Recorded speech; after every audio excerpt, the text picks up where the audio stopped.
શું તમે પણ દર મહિને કે અઠવાડિયે નેશનલ હાઈવે પર કાર લઈને નીકળો છો? જે તમારા હજારો રૂપિયા બચાવી શકે છે. આજે દેશમાં 98% વધુ વાહનો પર ફાસ્ટેગ લગાવેલું છે, પણ શું તમને ખબર છે કે દરરોજ હજારો વાહન ચાલકોના એકાઉન્ટમાંથી ખોટા પૈસા કપાઈ રહ્યા છે? લોકો Why is it showing invalid? My tag is થઈ જાય active. છે અથવા ટોલ It's પ્લાઝા પર blacklisted, ડબલ sir. ટેક્સ ભરવો You need પડે to pay છે. એટલું જ નહીં, Not જો only તમારું that, ફાસ્ટેગ કઈ but you જગ્યાએ could also ચોંટાડેલું face છે, a એમાં fine ભૂલ હશે if તો there is પણ an તમને error દંડ ભરવો regarding પડી where શકે your છે. fast બીજી બાજુ NHAI નો એવો નિયમ છે કે જો toll If the plaza fault વાળાની lies with ભૂલ the હોય toll તો તમારે એક પણ રૂપિયો આપ્યા વગર ફ્રીમાં જવાનો અધિકાર છે. આજના ઇન ડેપ્થ વિડીયોમાં આપણે ફાસ્ટેગના નિયમો, કાયદાકીય અધિકારો અને સ્કેમથી બચવાના રસ્તા એકદમ સરળ ભાષામાં સમજીશું. વિડીયો પૂરો જોજો, નહીંતર આગામી ટીપમાં તમારું ખિસ્સું ખાલી થઈ શકે છે. સૌથી પહેલા એ સમજીએ કે આ ફાસ્ટેગ ટેકનોલોજી કઈ રીતે કામ કરે છે. ફાસ્ટેગ એ ફ્રેડ રેડિયો ફ્રીક્વન્સી આઇડેન્ટિફિકેશન ટેકનોલોજી પર કામ કરે છે. આ સ્ટીકરમાં કોઈ બેટરી નથી હોતી. જ્યારે તમારી ગાડી ટોલ પ્લાઝાના સ્કેનરની નીચેથી પસાર થાય છે ત્યારે સ્કેનર રેડિયો વેવ્સ છોડે છે. આ સ્ટીકરમાં રહેલી ચિપમાંથી તમારો ટેગ આઈડી ઉકેલે છે. આ ટેગ આઈડી સીધો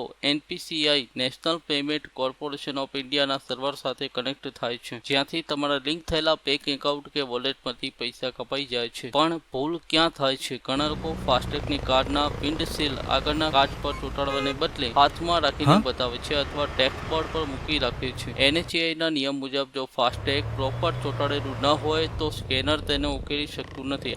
આનાથી સિસ્ટમ તેને નોન ફાસ્ટેગ વ્હીકલ ગણે છે અને તમારી પાસે રોકડા અથવા QR કોડથી ડબલ ટોલ વસૂલવામાં આવે છે. તેથી ફાસ્ટેગને હંમેશા રિયર વ્યૂ મિરરની પાછળ બરાબર વચ્ચે જ ચોંટાડવું. વન વ્હીકલ વન ફાસ્ટેગ અને KYC નો નિયમ. હવે વાત કરીએ NHAI ના સૌથી મહત્વના અને કડક નિયમો વિશે. One vehicle one FASTag. પહેલા લોકો શું કરતા? એક જ ફાસ્ટેગને અલગ અલગ ગાડીમાં વાપરતા અથવા એક જ ગાડી પર બે ફાસ્ટેગ રાખી મૂકતા. પણ હવે સરકાર આ સંપૂર્ણ બંધ કરી દીધું છે. KYC નો યોર કસ્ટમર કેમ ફરજિયાત છે. જો તમારું ફાસ્ટેગ 3 થી 5 વર્ષ જૂનું છે અને તમે હજુ સુધી KYC નથી કરાવ્યું, Your active FASTag could suddenly become useless, leaving you stranded at the toll plaza. To avoid these long KYC કેવી રીતે કરવું? તમારો ફાસ્ટેગ જે બેંક ઇસ્યુ કર્યું હોય, જેમ કે SBI, IDFC, ICICI વગેરે, તેની સત્તાવાર ફાસ્ટેગ વેબસાઇટ પોર્ટલ પર જાઓ. તમારા રજિસ્ટર મોબાઈલ નંબરથી લોગિન કરો. માય પ્રોફાઇલ અથવા KYC વિભાગની સ્ટેટસ જુઓ. જો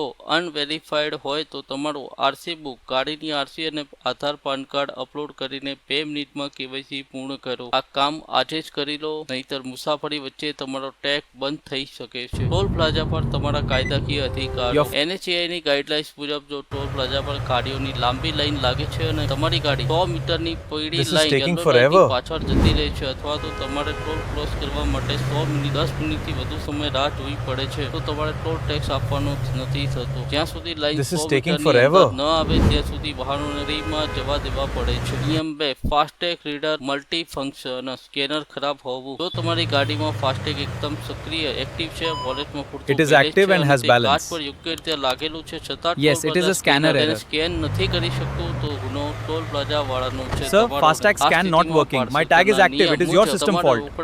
Okay, sir. Generating zero receipt. Toll operator તમને 0 એમાઉન્ટ રિસીપ આપીને ફ્રીમાં જવા દેવા પડે છે. ફાસ્ટેગ સ્કેમ અને સાયબર ફ્રોડથી કેવી રીતે બચવું? જેમ ટેકનોલોજી વધે છે તેમ ફાસ્ટેગના નામે સાયબર ફ્રોડ વધી રહ્યા છે. ચાલો સમજીએ કે ઠગ લોકો તમને કેવી રીતે ટાર્ગેટ કરે છે. ફેક રિચાર્જ લિંક્સ, નકલી રિચાર્જ લિંક. તમને SMS આવે છે, તમારું ફાસ્ટેગ બ્લોક થઈ ગયું છે. તુરંત જ આ લિંક પર ક્લિક કરીને ₹10 નું રિચાર્જ કરી KYC કરો. આવી લિંક પર ક્લિક કરતા જ તમારું આખું બેંક એકાઉન્ટ નકામું થઈ શકે છે. અધિકૃત application phone pay, Google pay, Paytm કે તમારી બેંક એપ્લિકેશનથી જ રિચાર્જ કરો. Double detection. કેટલીક વાર તમે એક જ ટોલ પરથી પસાર થાઓ અને તમને 2 વાર પૈસા કપાયાનો મેસેજ આવે છે. આવો ફ્રોડ કે ભૂલ થાય તો શું કરવું? તરત 1033 NHAI હેલ્પલાઇન નંબર પર કમ્પ્લેન નોંધાવો અથવા તમારા ફાસ્ટેગની બેંકની એપમાં જઈને ડિસ્પ્યુટ ટ્રાન્ઝેક્શન પર ક્લિક કરો. 24 થી 48 કલાકમાં કપાયેલા વધારાના પૈસા પાછા આવી જશે. ફાસ્ટેગ બ્લેકલિસ્ટ થાય તો શું કરવું? છેલ્લે જો ફાસ્ટેગ અચાનક બ્લેકલિસ્ટ બતાવે તો શું કરવું? આના 2 કારણો છે. તમારા ફાસ્ટેગ વોલેટમાં ન્યૂનતમ બેલેન્સ ન હોવું. સામાન્ય રીતે 150 થી 200 રૂપિયા હોય છે. તમારું ફાસ્ટેગ એકાઉન્ટ નેગેટિવમાં જતું રહેવું હોય, તરત જ 300 થી 500 નું રિચાર્જ કરો અને 15 થી 20 મિનિટ રાહ જુઓ. સિસ્ટમ આપમેળે અપડેટ થઈ જશે. મિત્રો, ફાસ્ટેગ એ આપણી મુસાફરી સરળ બનાવવા માટે છે, પણ થોડી બેદરકારી તમને નુકસાન પહોંચાડી શકે છે. કાર્ડ પર યોગ્ય જગ્યાએ સ્ટીકર લગાવો. KYC પૂર્ણ કરો.